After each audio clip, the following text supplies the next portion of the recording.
آج ہم قرآن پاک سے ایک ایسی زبردست کہانی پر بات کرنے والے ہیں جو قیادت، طاقت اور حکمت کے بارے میں ہے۔ یہ ایک ایسی کہانی ہے جو صدیوں پرانی ہونے کے باوجود آج بھی ہمارے لیے بہت اہم ہے۔ چلیں کہانی کو شروع کرتے ہیں۔ سب سے پہلے یہ سمجھنا ضروری ہے کہ حضرت سلیمان علیہ السلام کی جو بادشاہت تھی وہ کوئی عام بادشاہت نہیں تھی۔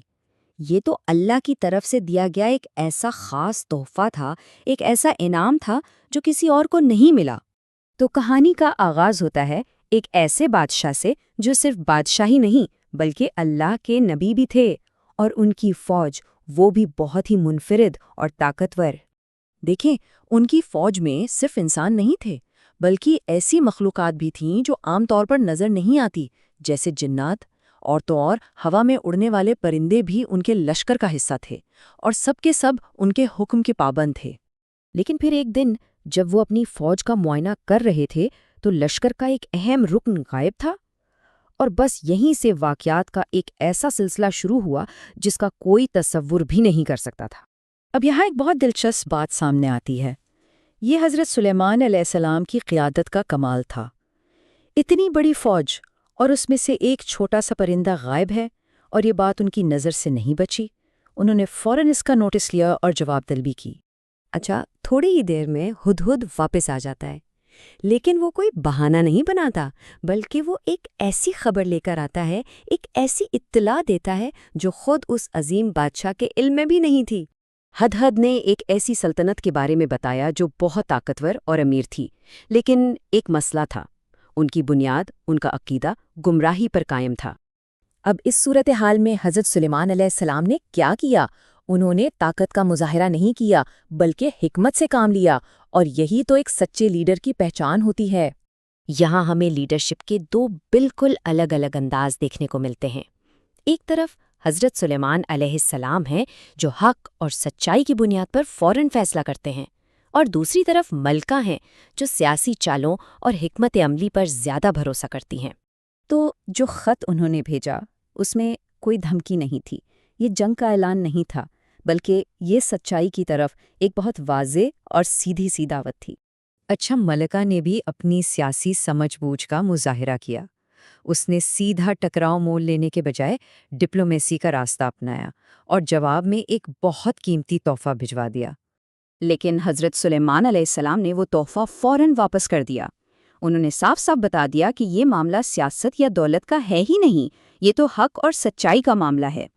تو تحفہ واپس کرنے کے بعد حضرت سلیمان علیہ السلام نے یہ دکھانے کا فیصلہ کیا کہ اصل طاقت مال و دولت میں نہیں ہوتی بلکہ ان صلاحیتوں میں ہوتی ہیں جو اللہ عطا کرتا ہے۔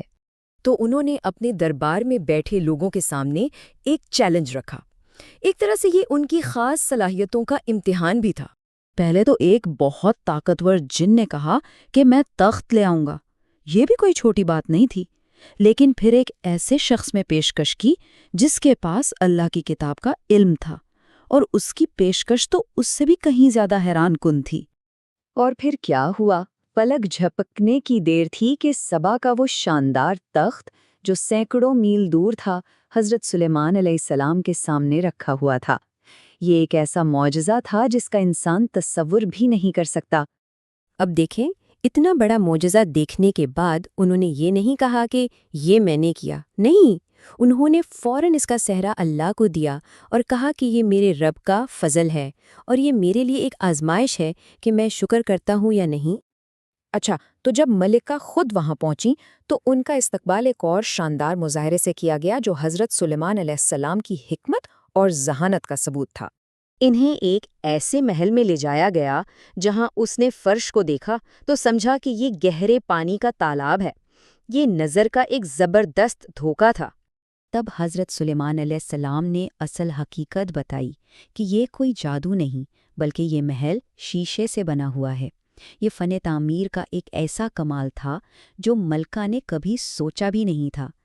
اب اصل طاقت اور حکمت کے یہ سارے مظاہرے دیکھ کر ملکہ پوری طرح قائل ہو گئی، اور پھر اس نے ایک بہت بڑا اعلان کیا۔ یہی اس کہانی کا کلائمیکس ہے۔ ملکہ نے ہار سلیمان بادشاہ کے آگے نہیں مانی، بلکہ اس نے سر جھکایا اللہ کے سامنے جو تمام جہانوں کا رب ہے اور جس نے سلیمان علیہ السلام کو یہ سب کچھ عطا کیا تھا۔